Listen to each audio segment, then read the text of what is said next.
Buonasera, benvenuti al TG Sicilia, i titoli di questa edizione. Rientrato in Italia e atteso a Messina Antonio Mazzeo, l'attivista sequestrato dagli israeliani mentre a bordo della Freedom Flotilla cercava di portare aiuti umanitari a Gaza. Palermo, resta ancora un giallo la causa della morte della piccola Maria ieri in ospedale. Un nuovo elemento rafforza l'ipotesi di un tragico incidente domestico. La bambina era sola in casa quando avrebbe ingerito la benzina. Giovedì l'autopsia. Scarcerata dopo 13 anni Patrizia Messina Denaro, sorella del capomafia morto 2 anni fa. È tornata a Castelvetrano dove ha l'obbligo di firma. Conosce i segreti del boss, aveva retto l'intricata rete di comunicazioni. Ad Agrigento il ricordo di Beppe Montana, il commissario di polizia assassinato 40 anni fa a Palermo da Cosa Nostra. Nella sua città natale ha inaugurato un murales. Il presidente Mattarella ucciso perché la mafia lo temeva. A Catania ha riqualificato il campo sportivo Velletri. Il sindaco Trantino, struttura per tutti, comprese le famiglie. L'assessore Parisi, siamo i primi in Europa nella spesa per impianti sportivi. Musica, doppia data in Sicilia per Francesco Gabbani, che ad agosto sarà protagonista di 2 concerti a Palermo e a Taormina. Il cantautore si racconta al TG Sicilia. Calcio Serie B, a Palermo arriva Bani, i rosanero vincono anche l'amichevole contro il Bra. In Serie C pubblicati i calendari della prossima stagione, esordio casalingo per il Catania che ospiterà il Foggia, Trapani a Casarano, Siracusa a Salerno.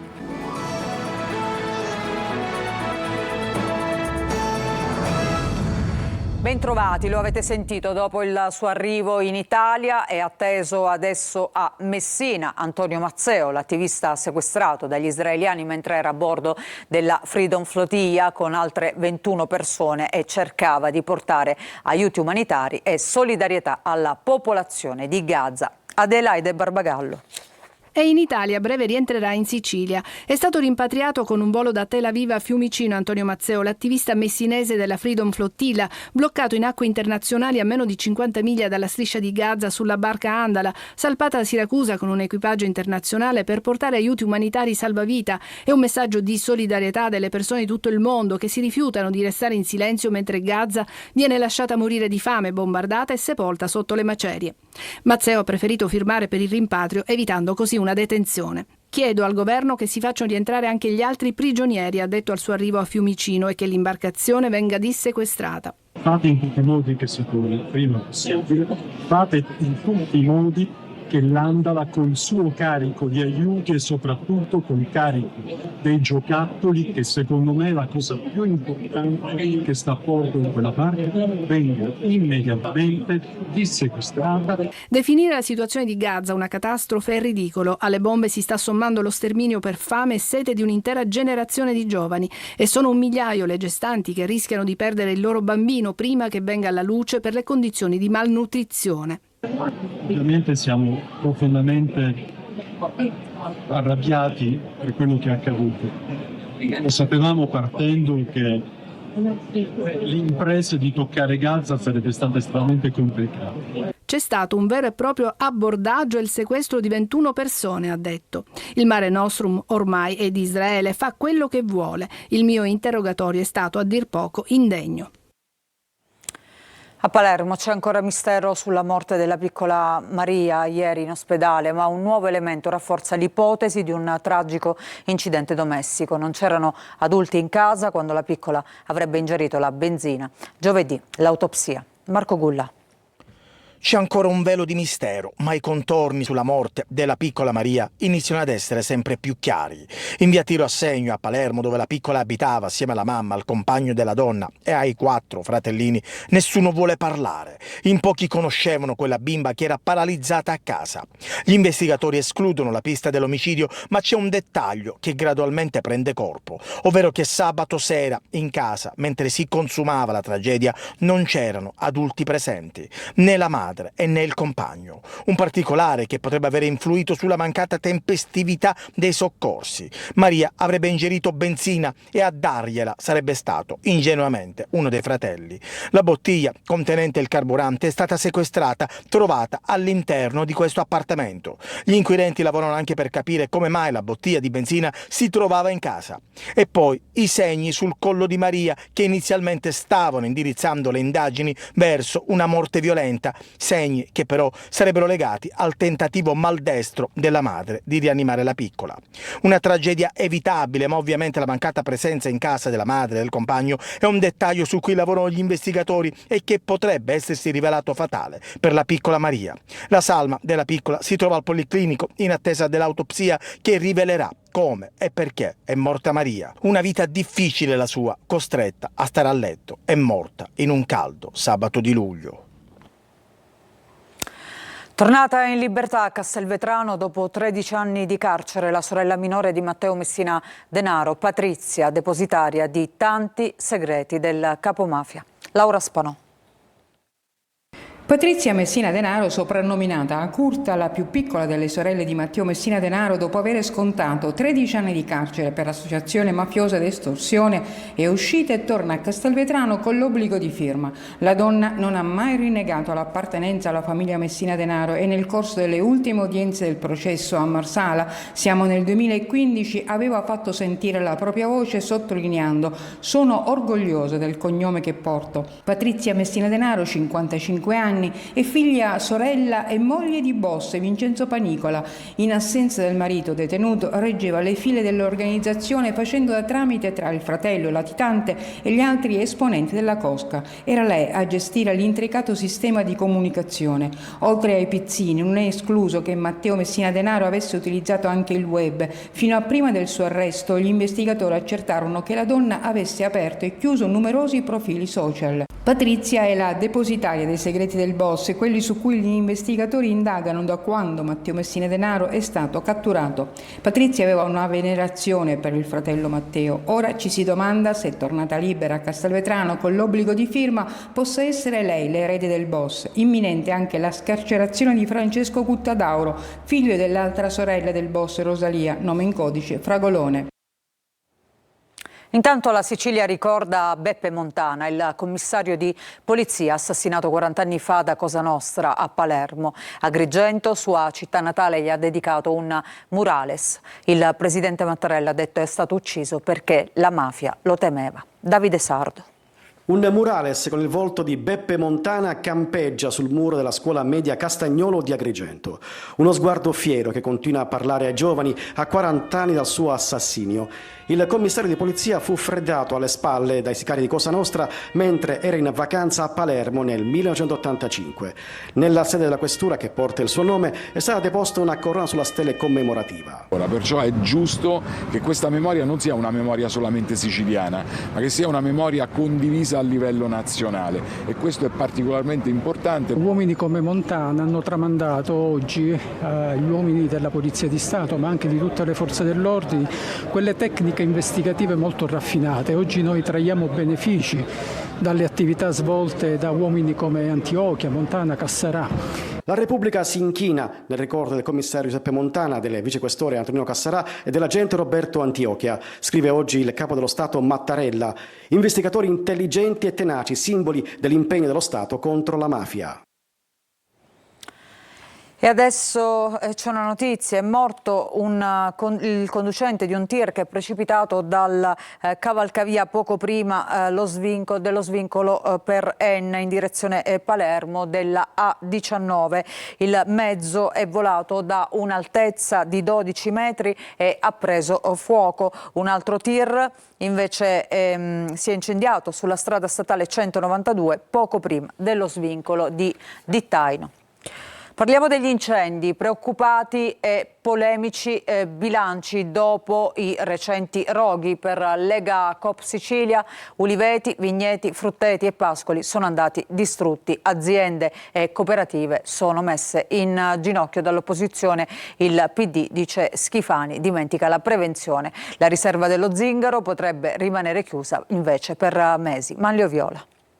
Era il 15 maggio scorso quando la regione siciliana annunciava il nuovo sistema antincendio per l'isola, una nuova organizzazione dei direttori delle operazioni di spegnimento per garantire una copertura totale e continua del territorio, una nuova convenzione con i vigili del fuoco, una nuova sala operativa unica regionale per coordinare gli interventi di vigili del fuoco, protezione civile e forestale. Il risultato però non è stato quello sperato, 1500 incendi e una vera e propria devastazione da Trapani fino a Ragusa, passando per la piana di Catania. Esattamente come 2 anni fa e come era successo 5 anni prima, la riserva dello Zingaro è stata semidistrutta e rischia di restare chiusa a lungo. La protezione civile sta facendo la conta dei danni e forse arriverà una nuova dichiarazione dello stato di crisi, ma intanto impazza la polemica. Preoccupazione arriva dal mondo della cooperazione oltre che da quello agricolo, mentre le associazioni ambientaliste chiedono una serie di interventi. Per il WWF serve dar vita ad un'intelligenza antipiromani con le forze dell'ordine per prevenire questi incendi. Per il mondo della cooperazione serve un piano pluriennale antincendio per la manutenzione e la pulizia dei boschi e più facilità di accesso ai ristori.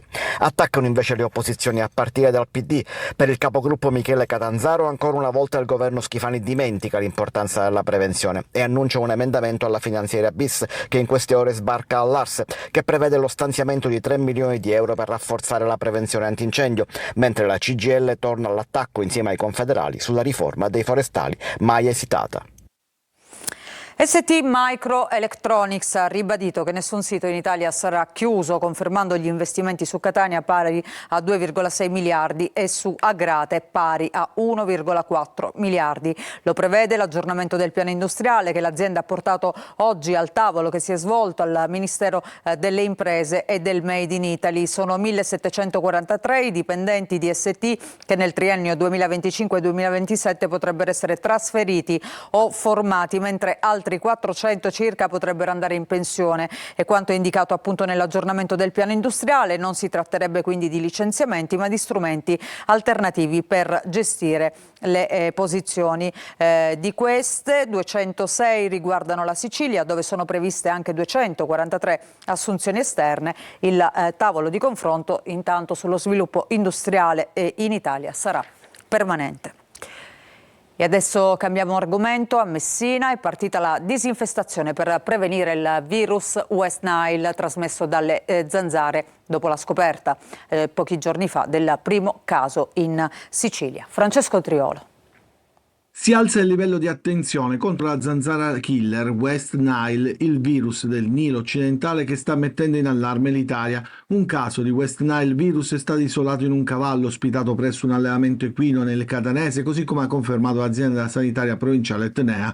A Messina da settimane l'azienda Messina Servizi, in collaborazione con l'università, ha potenziato il sistema di monitoraggio delle larve di zanzara già attivo attraverso le ovitrappole, un centinaio di dispositivi posizionati nel territorio cittadino. Il virus del Nilo occidentale trasmesso dall'uomo attraverso la puntura di una zanzara comune infetta ha già fatto alzare il livello di guardia anche in città, anche se finora nessun caso è stato segnalato alle autorità sanitarie. Sono stati avviati anche i cicli di interventi disinfestanti, ben 5 fino al mese di ottobre, dal centro ai villaggi contro le zanzare tigre e le zanzare comuni, quelle più temute di quest'estate perché proprio portatrici del virus West Nile. In Italia sono stati registrati una trentina di casi, quasi tutti circoscritti nel Lazio, ma anche 2 decessi. Si tratta di una malattia infettiva prevalentemente asintomatica, ma che in alcuni casi si può manifestare con febbre alta, mal di testa forte e altri gravi sintomi. Oltre agli interventi programmati, grazie al monitoraggio costante dell'Università, ha specificato la Presidente di Messina Servizi, Maria Grazia Interdonato, vengono eseguiti interventi mirati anche dove i livelli di presenza di larve superano i limiti. Tra le misure adottate anche una maggiore irrogazione di prodotti specifici in forma solita dove c'è più ristagno d'acqua come tombini, pozze e fontane. A Catania è stato riqualificato il campo sportivo Velletri. Il sindaco trentino parla di una struttura per tutti, comprese le famiglie. E poi c'è la soddisfazione dell'assessore Parisi che dice siamo i primi in Europa per quanto riguarda la spesa sugli impianti sportivi. Tonino De Mana. Ore 9:45 di una calda mattinata di fine luglio. Si aprono i cancelli del Velletri, tutti a passo svelto e via verso il perfetto manto sintetico del campo di calcio, riqualificato con fondi europei e consegnato in tutto il suo splendore agli sportivi catanesi. L'impianto, dotato di nuovi spogliatoi, una tribunetta e spazi esterni riqualificati, compresa un'accogliente area ludica, ha ottenuto l'omologazione della Federazione Italiana Gioco Calcio e continuerà ad essere un punto di riferimento per le società sportive locali. Sindaco, c'è tanto caldo, però verrebbe voglia di giocare. Ma assolutamente, un impianto riqualificato nel migliore dei modi, peraltro secondo criteri un po' anche diversi dal passato, perché la creazione di spogliatoi quadrupli e quindi che danno la possibilità alle due squadre che arrivano di potersi cambiare anche se gli altri due sono occupati dalle squadre che giocano. Il fatto che accanto alla tribuna vi sia un'area giochi per i bambini più piccoli che vengono a vedere i fratelli giocare, e deve essere questa un'occasione per interpretare il campo come un momento di socialità. Un gioiello incastonato nel rione di Picanello che adesso va preservato. È un pezzo che appartiene a ciascuno di loro, a ciascuno di noi, e così poterne avere cura, tenerlo pulito e soprattutto non devastarlo.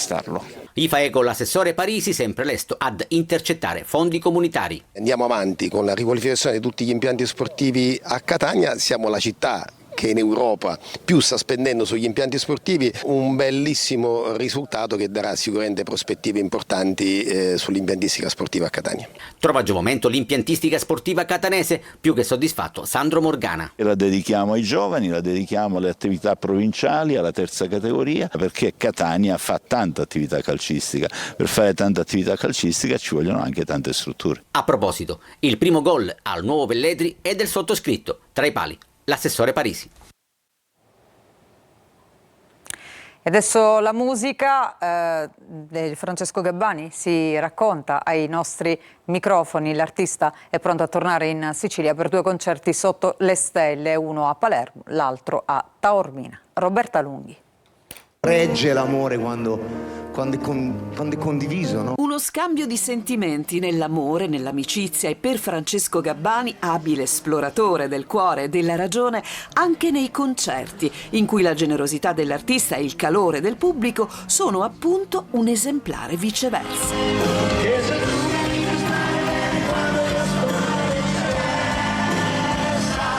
Francesco Gabbani, con il carico dei suoi successi, è pronto a tornare in Sicilia con Dalla tua parte Summer Tour, in 2 live sotto le stelle, il 5 agosto al Teatro di Verdura di Palermo e il 6 agosto al Teatro Antico di Taormina. La Sicilia per lui è un rituffarsi in emozioni vere che nascono da ricordi speciali. Colui che mi ha insegnato a suonare la chitarra è un siciliano doc, e poi perché ho sempre questo legame con questa connessione, anche se non è più tra di noi, ma lo è secondo me, con il maestro Franco Battiato. Al di là che non si sa se al di là poi c'è. Saranno concerti veri e suonati, distanti dal digitale, ma con il fascino che un musicista vero scorge nel suono puro, sposato a un contesto magico. Sicuramente questo ben si sposa con un contesto come quello, ovviamente analogicamente bello, con una location come Taormina o il Teatro Antico, che è sicuramente pregna di un significato, di vibrazioni, ecco, storiche, vere, vissute. Sorriso aperto e l'apparente leggerezza, dietro la quale si cela l'eterno domandare con la serena consapevolezza che certe risposte non arriveranno mai. Alcune cose non le sappiamo e forse non le sapremo mai, e quindi dobbiamo onorare la vita così com'è. È vivere davvero ogni momento. Facciamo una breve pausa, ritorniamo tra poco con le ultime notizie di calcio e poi i calendari della Serie C. A tra poco.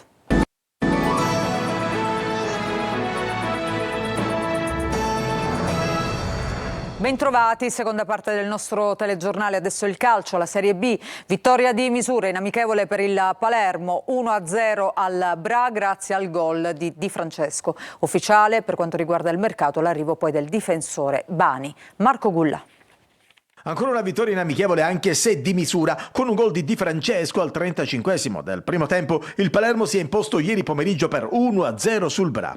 Ritmi sicuramente più alti, considerato anche il calibro dell'avversario, che nella prossima stagione giocherà in Serie C. Gambe pesanti e gioco non proprio esaltante, ma il Palermo, dopo oltre 15 giorni di ritiro, inizia ad accusare la stanchezza. Mi piace lo spirito, la voglia.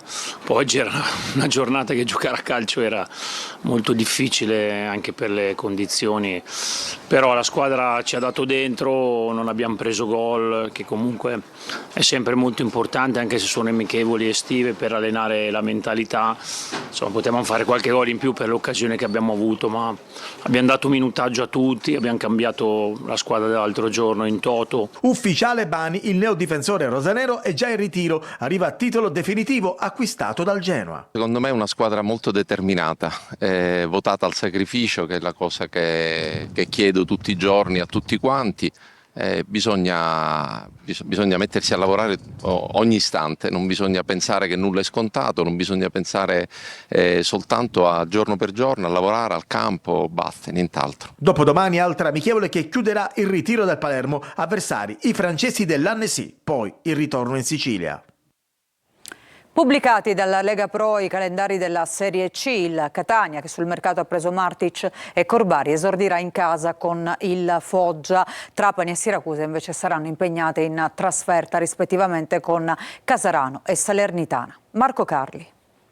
È a tutti gli effetti il primo atto della stagione, la pubblicazione dei calendari, tanto attesa. Il Catania di Toscano esordirà al Massimino contro il Foggia. Giocheranno in trasferta invece le altre due isolane. Il Trapani di Aronica in casa del neopromosso Casarano. Prima durissima per il Siracusa, che al ritorno fra i pro se la vedrà con la Salernitana appena retrocessa dalla B. Alla seconda i rossazzurri, che sul mercato hanno chiuso per Martic, impiegabile in difesa a centrocampo, e per il forte mediano Corbari, saranno sul campo di Cava dei Tirreni. Esordio casalingo per il Trapani con il Latina e il Siracusa con il Monopoli. I derby isolani sono fissati alla sesta giornata con un interessante Trapani-Catania, all'ottava quando è prevista la sfida fra gli Etnei e il Siracusa. Bisognerà invece aspettare l'ultimo turno per assistere al terzo match fra isolane con il Trapani in casa degli Aretusei. Qualche data dei big match per il Catania. I rossazzurri affronteranno consecutivamente fra la 10ª e l'11ª Salernitana e Benevento, entrambe le partite in casa all'andata. In trasferta invece al ritorno per uno snodo sulla carta decisivo, visto anche che le partite saranno ravvicinate, considerato il turno infrasettimanale. Bel match alla quarta in casa dell'appena retrocesso Cosenza, alla 17ª la partita col Crotone, che sarà anche, come risaputo, il primo turno di Coppa Italia in casa dei calabresi. Ricordiamo infine le date del campionato: inizio il 24 agosto, una sosta il 28 dicembre, 3 turni infrasettimanali il 24 settembre, l'11 febbraio e il 4 marzo. La stagione regolare finirà il 26 aprile per dare spazio poi ai play-off e ai play-out. Un'altra breve pausa, ritorniamo tra poco con gli ultimi aggiornamenti.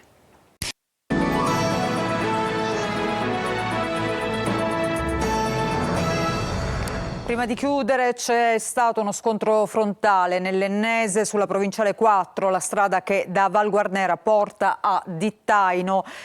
Lo scontro è avvenuto tra una Renault a bordo della quale viaggiava una famiglia di turisti belgi e una Porsche la cui guida era un uomo di Val Guarnera. 5 i feriti, uno dei quali in gravi condizioni, che è stato portato con l'elisoccorso all'ospedale Sant'Elia di Caltanissetta. 2 sono ricoverati a Catania, gli altri 2 invece all'ospedale di Enna. Con questa notizia chiudiamo questa edizione del TG Sicilia. Grazie per averci seguito, vi auguro un buon proseguimento di serata.